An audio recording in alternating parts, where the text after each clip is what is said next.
आउज़ बिल्लाहि मिनश्शैतानिर्रजीम बिस्मिल्लाहिर्रहमानिर्रहीम। अस्सलामु अलैकुम वरहमतुल्लाहि वबरकातुहू। आज हम बयान करेंगे करबला का पस्से मंज़र जो जुड़ा है ख़वारिज की तारीख़ के साथ, और देखेंगे ख़वारिज कौन लोग थे और उनकी क्या ज़हनीत थी।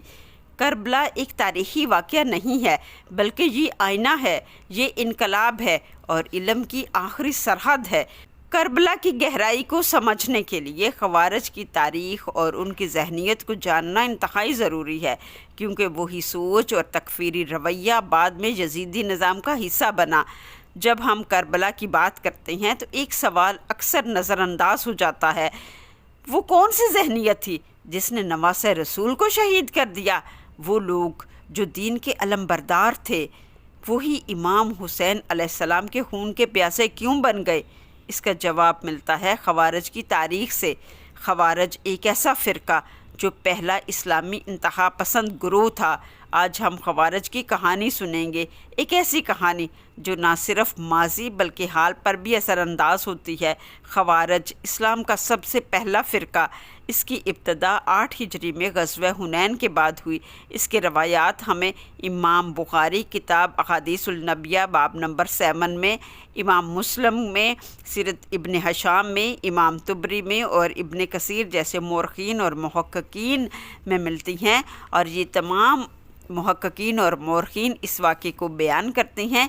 एक बार नबी करीम सल्लल्लाहु अलैहि वसल्लम ने हज़रत अली करमल्लाहु वजहू को यमन भेजा। हज़रत अली करमल्लाहु वजहू ने यमन से एक चमड़े का पाउच भेजा जिसमें सोने की डलियां थीं। हज़रत मोहम्मद सल्लल्लाहु अलैहि वसल्लम ने इन सोने की डलियों को 4 लोगों में तकसीम कर दिया, जिनके नाम थे ऐनिया बिन बदर, अकरा बिन हाबस, अलका बिन अलासा, ज़ैदुल ख़ील। ये तमाम अफराद 9 मुस्लिम सरदार थे। इन लोगों के दिल इस्लाम की तरफ माइल करने के लिए या इस्लाम के साथ जोड़ने के लिए ख़ास हिकमत अमली के तहत अतिया दिए गए थे। हज़रत अबू सईद अल खुदरी फरमाते हैं, हम नबी करीम सल्लल्लाहु अलैहि वसल्लम के पास बैठे थे कि आप माले गनीमत तकसीम फरमा रहे थे। एक शख्स आया जिसकी आंखें अंदर को धंसी हुई थी, गालें उभरी हुई थी, पेशानी चौड़ी थी, उसकी दाढ़ी लंबी और घनी थी, सर से गंजा था, शलवार बहुत ऊंची थी। कहने लगा, ए मोहम्मद इंसाफ करो।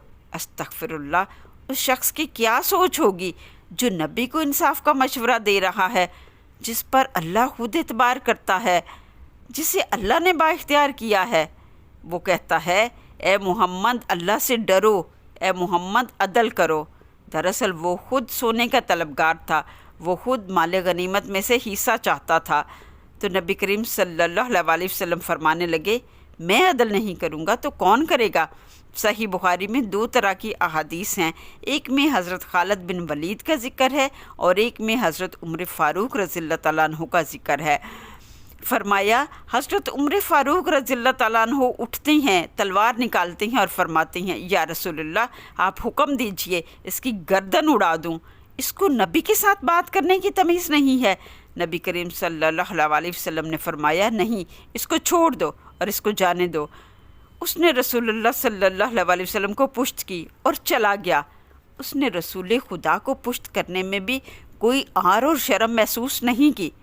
उसका नाम ज़ुल्लेख़फ़सीरा अल तमीमी, उसका नाम सही बुखारी की हदीस 6163 में दिया गया है। वो चला गया और उसके जाने के बाद नबी करीम सल्लल्लाहु अलैहि वसल्लम ने फरमाया, इसकी नस्ल से एक कौम पैदा होगी, ये बहुत कुरान पढ़ने वाले होंगे, लेकिन उनका कुरान उनके हलक से नीचे ना उतरेगा। सही बुखारी की हदीस 3610 में है, किताब उस ज़कात में। ये लोग बहुत कुरान पढ़ने वाले होंगे और कुरान पढ़कर ये गुमान करेंगे कि कुरान हमारी शान में उतरा है, हालांकि कुरान उनके ख़िलाफ़ होगा। कुरान भी उनसे बेजार होगा और वो दीन से ऐसे निकलेंगे जैसे तीर शिकार से निकल जाता है। सही बुखारी हदीस नंबर 3344 में है। इस ज़ुल्लेख़फ़सीरा अल तमीमी की नस्ल से एक कौम निकलेगी تم میں سے ہر شخص اپنی نماز کو اس کی نماز کے مقابلے میں کمتر سمجھے گا اور اپنے روزے کو ان کے روزے کے مقابلے میں حقیر جانے گا۔ وہ قرآن پڑھیں گے مگر قرآن ان کے حلق سے نیچے نہ اترے گا۔ وہ دین سے اس طرح نکل جائیں گے جیسے تیر شکار کے جسم سے پار نکل جاتا ہے۔ وہ مسلمانوں کو قتل کریں گے اور بت پرستوں کو چھوڑ دیں گے۔ اگر میں ان کو پاؤں تو قوم عاد کی طرح ان کو ہلاک کر دوں۔ یہ تھا پہلا فتنہ اور پہلا فرقہ جس نے امت مسلمہ کی بنیادیں ہلا کر رکھ دی۔ یہ کوئی غیر مسلم نہ تھے بلکہ مسلمانوں کے اندر یہ فتنہ پیدا ہوا۔ یہ فتنہ ان کی سوچ اور ذہنیت کی عکاسی کرتا تھا۔ خوارج صرف تاریخی کردار نہیں، یہ سوچ ہے جو آج بھی زندہ ہے، جو مسجد میں دھماکے کرتا ہے، جو عالم دین کو طاقت کے غلام کہتا ہے، جو صرف ظاہری شریعت پر زور دیتا ہے مگر عدل، رحمت، حکمت کو چھوڑ دیتا ہے۔ صحیح مسلم کتاب الزکوٰۃ باب الحث علی قتل الخوارج حدیث نمبر 1066 میں ہے، فرمایا جہاں کہیں بھی تم انہیں پاؤ قتل کر دو کیونکہ ان کے قتل پر اللہ کے نزدیک قیامت کے دن اجر ہے۔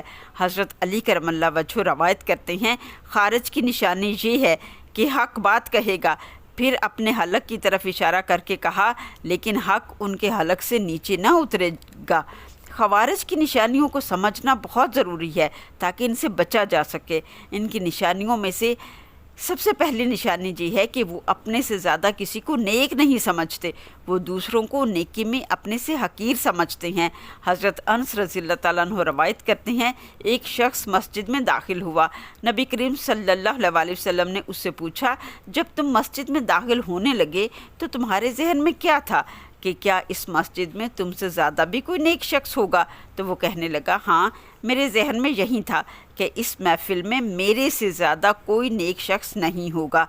حالانکہ امیجن کریں اس محفل میں نبی کریم صلی اللہ علیہ وسلم خود بیٹھے تھے اور اس شخص کی سوچ یہ تھی کہ اس محفل میں نبی کے ہوتے ہوئے، نبی کی موجودگی میں وہ اپنے آپ کو سب سے زیادہ نیک سمجھ رہا تھا۔ ان کی دوسری نشانی یہ ہے کہ یہ جتنی بھی قرآن میں کافروں کے بارے میں آیات نازل ہوئی ہیں انہیں مسلمانوں پر فٹ کریں گے۔ تیسری نشانی یہ مسلمانوں کو قتل کریں گے اور کافروں کو قتل نہیں کریں گے۔ چوتھی نشانی سب سے زیادہ مسلمانوں سے حسد کرتے ہوں گے۔ ابن تیمیہ لکھتے ہیں ان کے دل میں مسلمانوں کے خلاف بغض، حسد اور کینہ ہوگا۔ پانچویں نشانی یہ بیان کی جو لوگ یہ سمجھیں گے کہ دین اسلام ناقص ہے اور اپنے آپ کو افضل سمجھیں گے اور مسلمانوں کو نقصان پہنچائیں گے، وہی خارجی ہیں۔ ان کے فتنے سے بچنے کے لیے ضروری ہے کہ دین کا صحیح علم سیکھا جائے، عالم دین سے رابطہ رکھا جائے اور عالم دین کی سرپرستی میں رکھا جائے، عالم دین سے بحث کی جائے، ان سے تعلیم و تربیت حاصل کی جائے، سطحی علم کے ہوتے ہوئے کبھی فتویٰ نہ دیا جائے۔ عالم کی سرپرستی اور تعلیم و تربیت کے بغیر خارجیوں کے فتنے سے بچنا ناممکن ہے۔ یہی خارجی سوچ وقت گزرنے کے ساتھ بدلتی رہی، چہرے بدلتے رہے لیکن مزاج وہی رہا۔ دین کے نام پر قتل، طاقت کے لیے حق کو کچلنا اور اہل حق کو باغی قرار دینا۔ کربلا دراصل ایک ایسی جنگ تھی جو خوارج کی سوچ کے خلاف تھی۔